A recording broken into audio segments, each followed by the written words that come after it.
السلام علیکم ورحمۃ اللہ وبرکاتہ۔ امید کرتا ہوں کہ آپ سب خیر و عافیت سے ہوں گے۔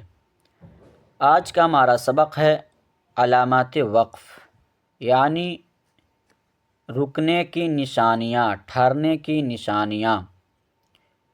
میرے بھائیوں، جب اہل زبان یعنی زبان والے آپس میں گفتگو اور بات کرتے ہیں تو بات کرنے کے دوران کہیں ٹھہرتے ہیں، کہیں نہیں ٹھہرتے ہیں، کہیں پر زیادہ دیر ٹھہر جاتے ہیں، کہیں پر کم ٹھہرتے ہیں۔ اسی طرح سے قرآن کریم میں بھی جگہ جگہ چند علامات اور نشانیاں ہوتی ہیں جس پر ٹھہرا جاتا ہے۔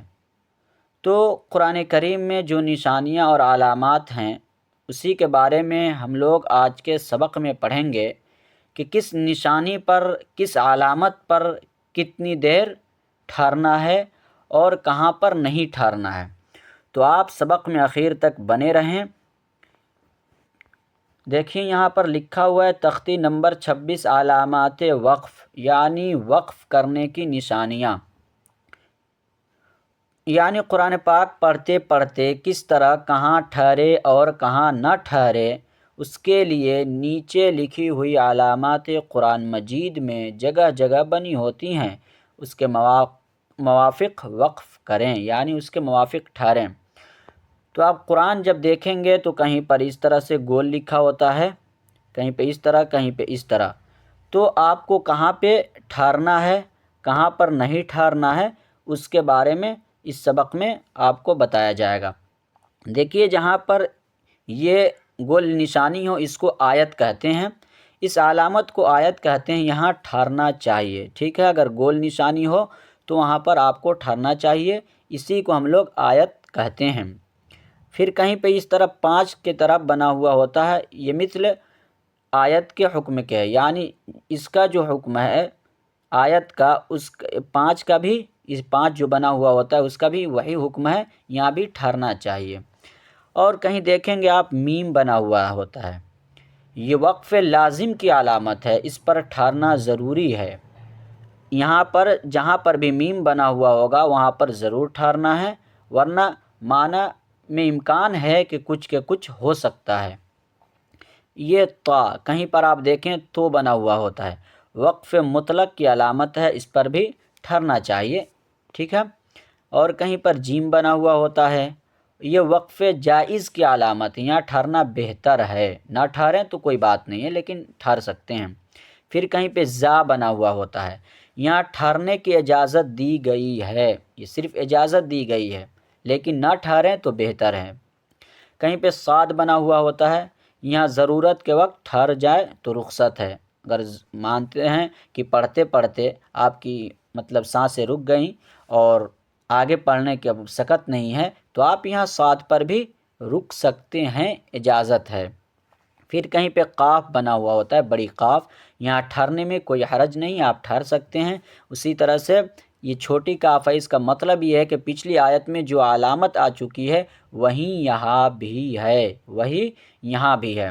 یعنی پچھلی آیت میں جو علامت آ چکی ہے، جیسے مثال کے طور پر آیت ہے یا تو ہے یا جیم ہے، تو سمجھ لیجئے یہ جو کاف آ رہا ہے تو سیم وہی ہے، کاف کی شکل میں لکھا ہوا ہے، ٹھیک ہے۔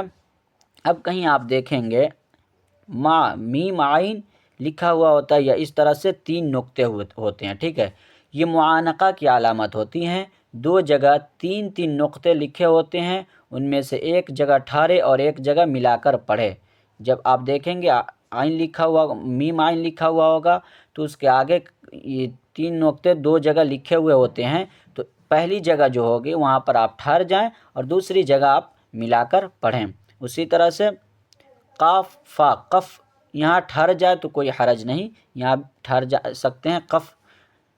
اسی طرح سے صل لکھا ہوتا ہے، یہاں بھی ٹھہر سکتے ہیں مگر نہ ٹھہرنا بہتر ہے، ٹھیک ہے۔ صل پہ نہ ٹھہرنا بہتر ہے، آپ ملا کر پڑھیں۔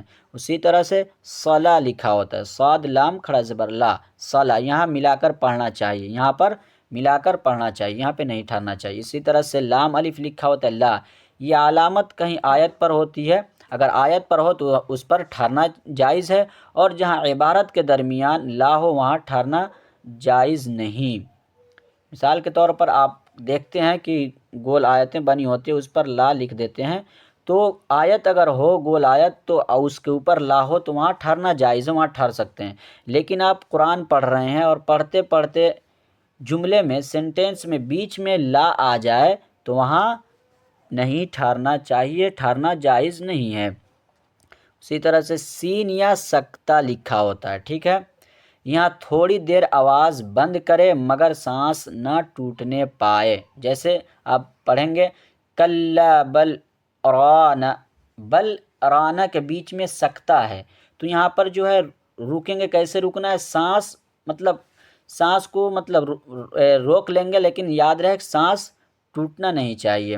جیسے کلا بل ران، کلا بل ران، اس طرح سے آپ سکتہ پر پڑھیں گے۔ اسی طرح سے وقفہ ہوتا ہے، کہیں پہ وقفہ بھی آتا ہے، یہاں سکتہ سے زیادہ آواز بند کرے اور سانس نہ ٹوٹنے پائے، یہ سکتہ جو ہے اس سے زیادہ یہاں آپ کو وقف کرنا ہے، یعنی جیسے وَلَا تُحَمِّلْنَا مَا لَا طَاقَةَ لَنَا بِهِ وَاعْفُ عَنَّا وَاغْفِرْ لَنَا وَارْحَمْنَا، یہ سب کیا وقفہ ہے۔ یہاں پہ کیا کرنا ہے آپ کو، آواز جو ہے بند کر دیں لیکن سانس نہ ٹوٹنی چاہیے، اور سکتہ سے زیادہ دیر تک آپ کو سانس کو روک کر آپ کو رکھنا ہے۔